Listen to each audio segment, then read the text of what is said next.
So the kind of overall question I want to ask you guys, and I'm going to give you some examples, but in your experience, do you think failure was used effectively in your education or ineffectively? I mean, as it was taught to you. Because we're going to look at today, talk a little bit about the concept of using failure in a positive way as opposed to a negative way. And also how to kind of practically do those things. Failure, when you get like a bad grade, you don't accomplish something, you think you're going to be able to do something and aren't able to make it happen, that we all go through, and it's not fun. None of us like or enjoy failure, and I don't really expect us to. It's not a fun thing, and often though it's very discouraging and demoralizing. And I don't think failure has to be or should necessarily be that way. I think that it's kind of strange to us, but I think that we can think of failure as being encouraging and even empowering. Now, it may seem kind of weird, and it's a paradigm shift for sure to adjust out of that mindset. But let me give you guys a couple examples of failure in a positive way, and that will tie into the video today that I'm going to show you. This guy named Arthur, and we'll have a chance to talk about it and just kind of what he went through and how he kind of failed, what I call failing forward. It's kind of the philosophy I kind of have that involves what I call failing forward, meaning basically this, that failure should be used as a tool to get us closer to our goals. Failure is not supposed to be, now, of course, there are failures where it's like there are things that happen where there's no room for failure, right? But and you want to try to minimize that, right? So, people flying like an airplane or something like that, and in very specific conditions, or performing surgery, you don't want that to be the case where there's failure, although errors and things, mistakes do happen.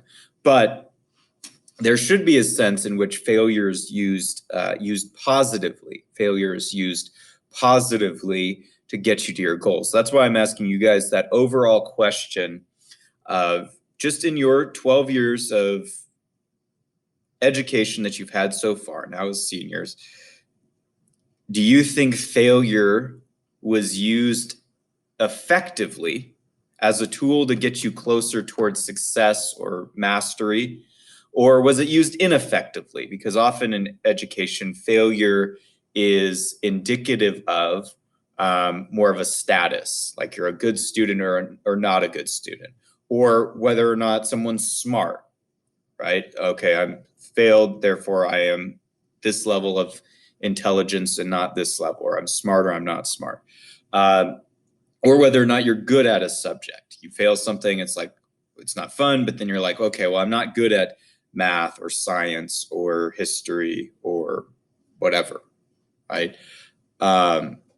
Failure can also be an indication, can be used as an indication of kind of just people who are kind of generally good at school and turn things in, right? So it can be an indication of like laziness, or just students who just are consistent, not necessarily an evaluation of mastery, whether or not you have actually learned a skill or getting closer to learning a skill and being successful at demonstrating mastery over that skill.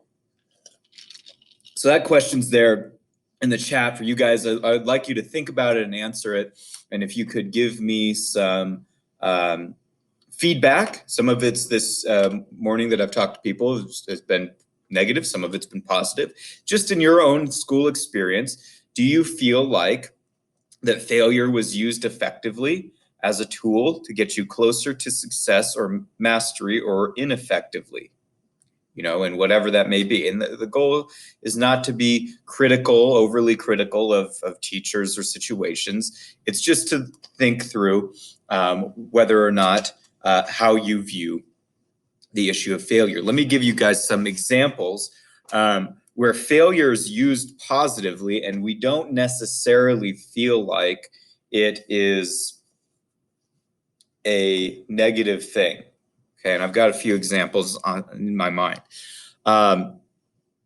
Some of you, I don't know, but some of you who knows how to drive, has ever learned how to drive a stick shift car. Okay, an automatic transmission.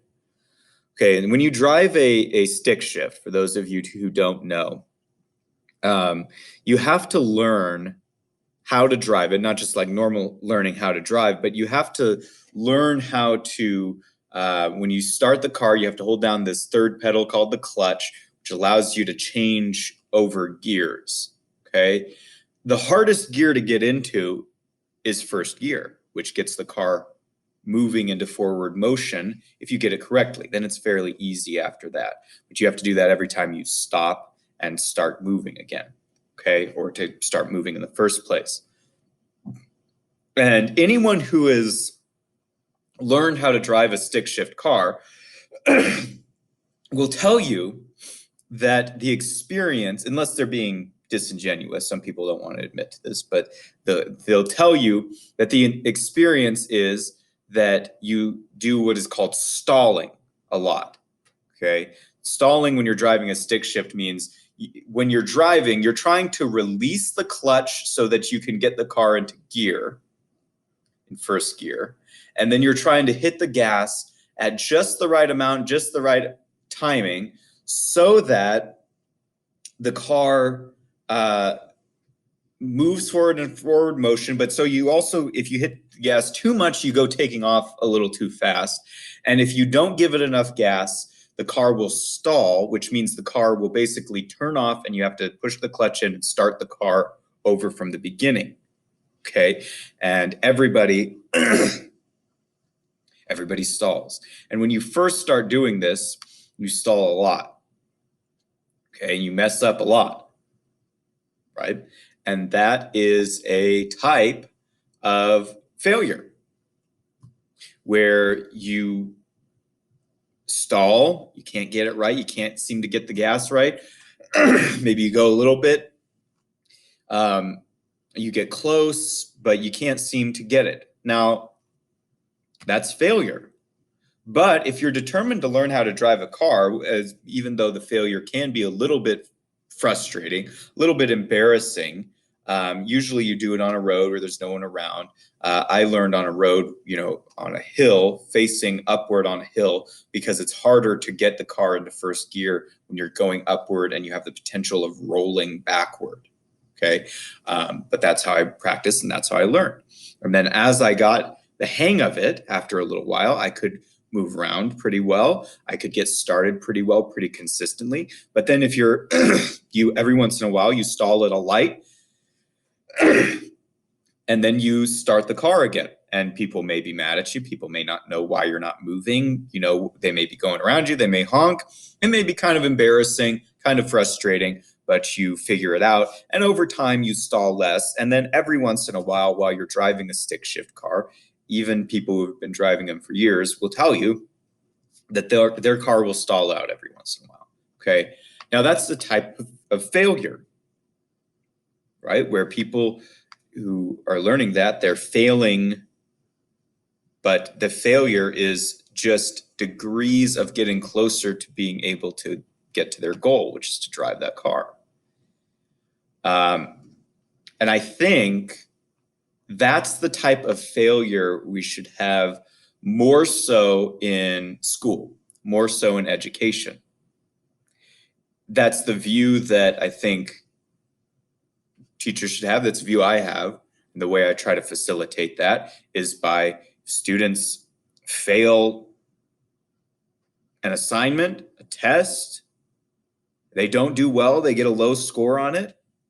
Well, look at it, talk to me, get some pointers and feedback from me.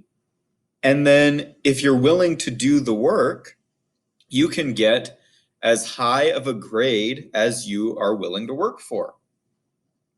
And that is, failure is just at that point not something to make you feel bad or to say anything about your status or who you are as a person.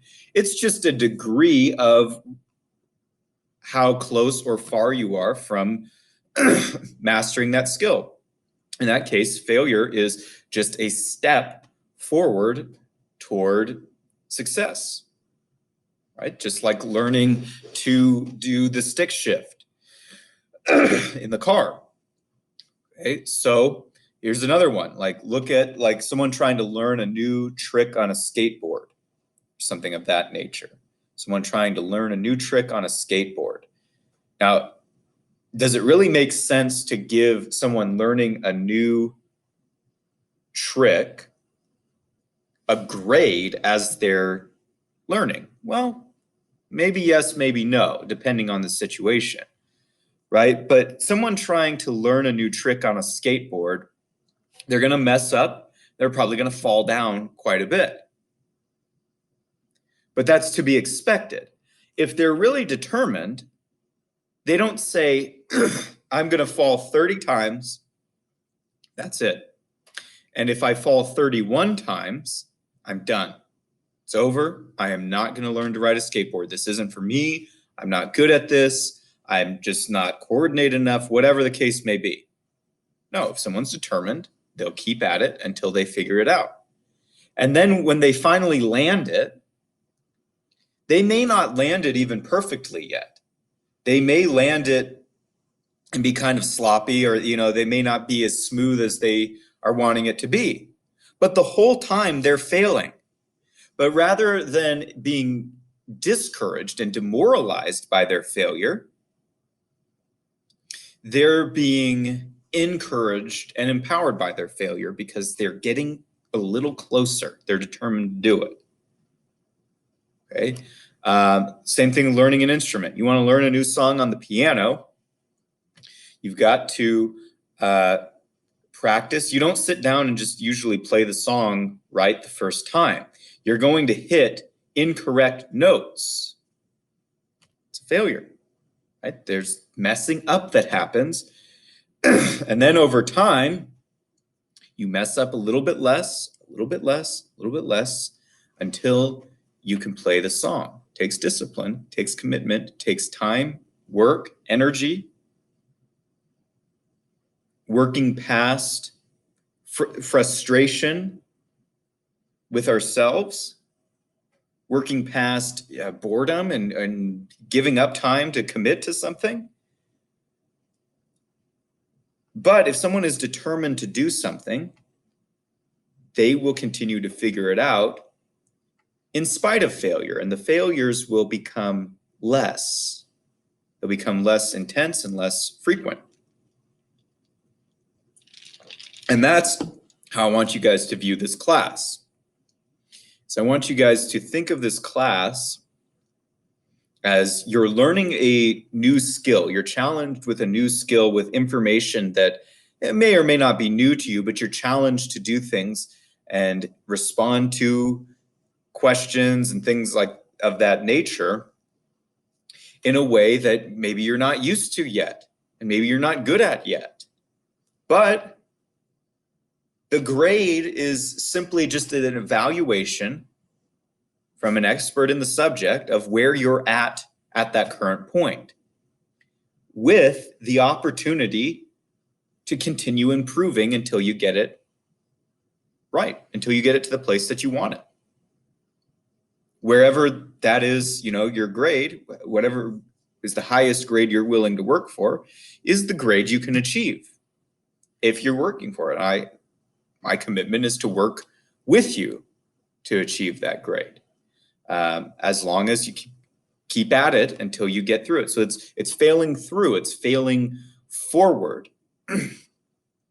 But I think, unfortunately, a lot of the time failure is used as a mark of status rather than evaluation of how you're actually doing it, measuring a skill. And that's not to say anything against any particular teachers by any means. It's just to say I think that's usually the paradigm that we're used to as students and teachers.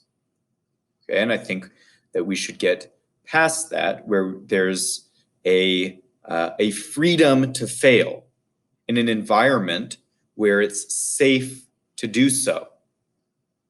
Right? You want to fail in medical school, not in medical practice, for example. Right?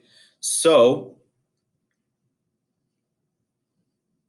what is it that causes people to push through and fail forward? And a lot of people, teachers, educators, other people who have kind of looked at this, what's the difference between people who are successful and not successful? People who see failure as an opportunity and people who see failure as the determinative end of what they're able to do. And it comes down to this word grit, G-R-I-T, grit. There was this cowboy movie called True Grit, John Wayne. Okay, and they made a remake of it in the last couple years.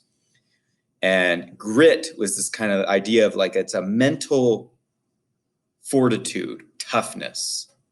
And I define it as the ability to struggle through without quitting. It's that failure is used as a learning experience in order to get closer to success. And you keep going with it until you get to that goal, to be able to persevere through failure and use it rather than it to telling you that you can't do something. Because in that process of doing that, you push forward the frontier of what you're actually able to accomplish, right? So there may have been a time where you could not do something, but through that process, having that grit, that perseverance of using failure, of failing forward, you've moved by degrees progressively to the point where what you could not do, now you can do, right? And you can push forward that upward bound of what you're actually able to accomplish. Right? Same thing, this applies to lots of stuff. It applies to reading. It's an area where I think of it in my own life. There are things I read that I'm like, oh my gosh, this is I don't even know what they're talking about. I don't understand it. And I have to read it a couple times, and then I highlight. And then I mark with my pen within the highlights on more specific words and phrases that I think are important. And then I have to set down the book and walk away from it and let my brain work without me consciously thinking about it. Then come back and summarize. I write in the margins of a book and summarize in one sentence the main kind of ideas there that I want to be able to remember. And that helps me internalize it. And that helps me explain it to other people. And that helps me remember it. But couldn't always do that. There are books I read where they're above what I know and am able to process. But I have to work through it until I can get it. And it takes time. It takes work. It takes discipline. It takes energy. And I don't pretend that I have a full and perfect grasp on this process. But I do know that it works. I'm going to show you guys an example of this video. This guy named Arthur, okay?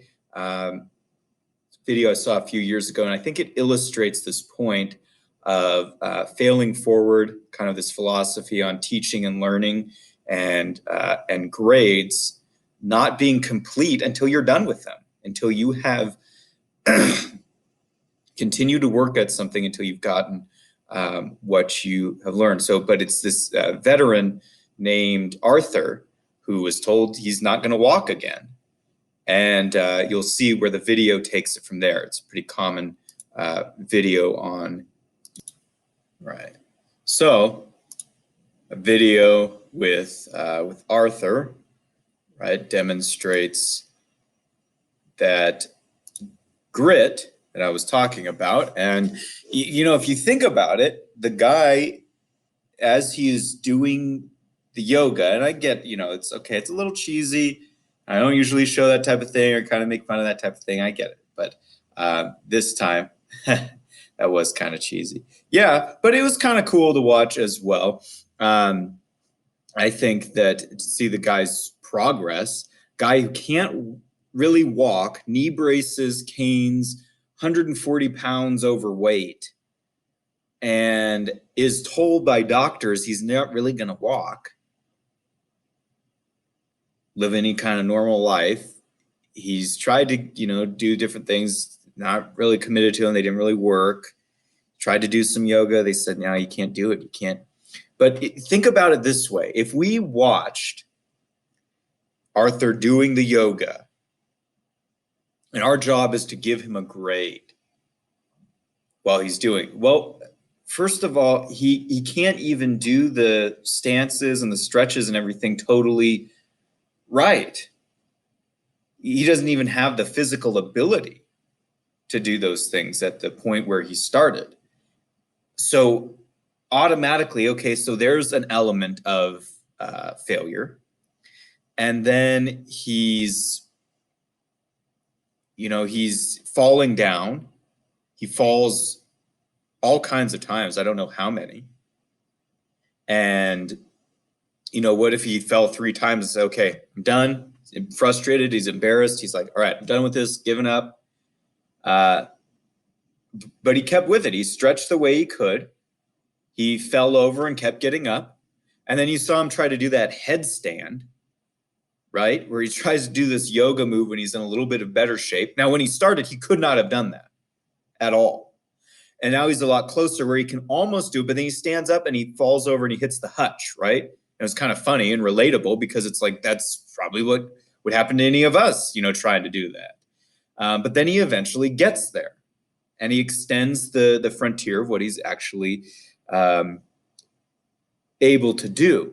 But as you see, it's like, okay, we give him a grade. It's like, well, at the beginning, he's failing. He can't even physically do the stuff.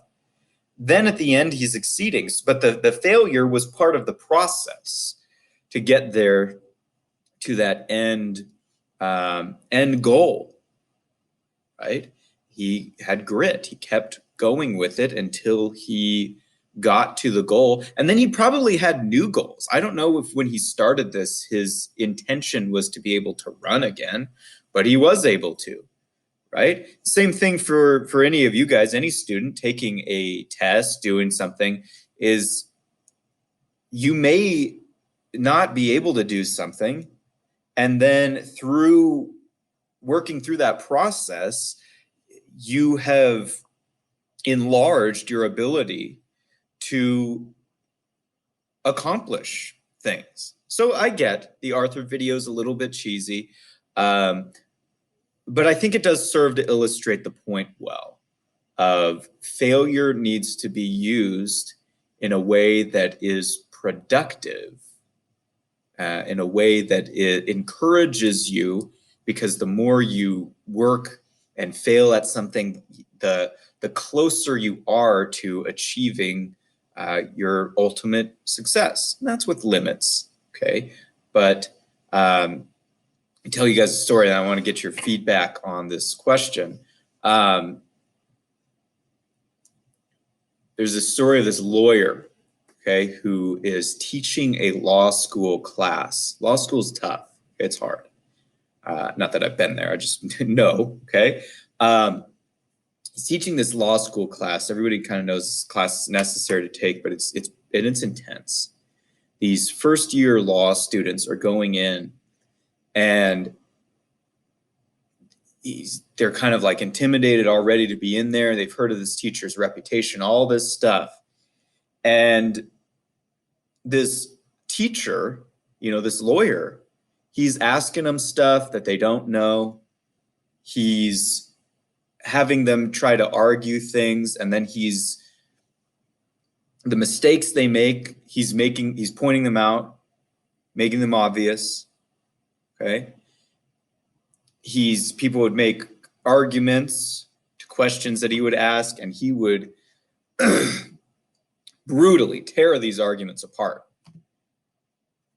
And that can be very intimidating to be in that type of situation. To the point where a lot of people probably didn't come back, and they were, a lot of people were questioning whether or not they made the right choice of going to law school. Probably a lot of them maybe didn't, who knows? And people are mad, they're upset, they're frustrated, they're wanting to drop the class, all this stuff. This class is rough, okay? But at some point, the lawyer who's teaching the class says, okay, guys, listen, I know this has been a tough day in class, and it's been that way purposefully so to prove a point. And so he says, anybody who wants to talk about why that is, after class, we're going to go across the street, we're going to grab a Coke at this diner, this coffee shop type of thing. And so the whole class, other than maybe some people got mad and left, I don't know. But then the whole class goes over there, okay, and he's talking with them, and he's actually turns out like he's being a nice guy, and people are like, well, this is weird, like he was so tough on us in class, like he's being real friendly, he buys us all a Coke, what's the deal? And he said, okay, listen, here's why this is. You had to have that class up front to kind of scare the people and let them know you're really in law school now. This is not the minor leagues anymore. This is serious, and you need to be able to do this stuff well. And he boiled it down to about one main sentence that I think is instructive for us. And he tells them, look, I would rather you fail in here and succeed in the world than succeed in here and fail in the world. And so what he was doing was he was having them go through that process of failure in an environment where, even though it wasn't fun, it was safe, where failure was part of the actual learning experience. Okay, and so that's why I ask you, and I like a response to this question. In your school experience, do you think failure was used effectively, meaning as a tool to get you closer to success or mastery, or was it used ineffectively? Let me know what you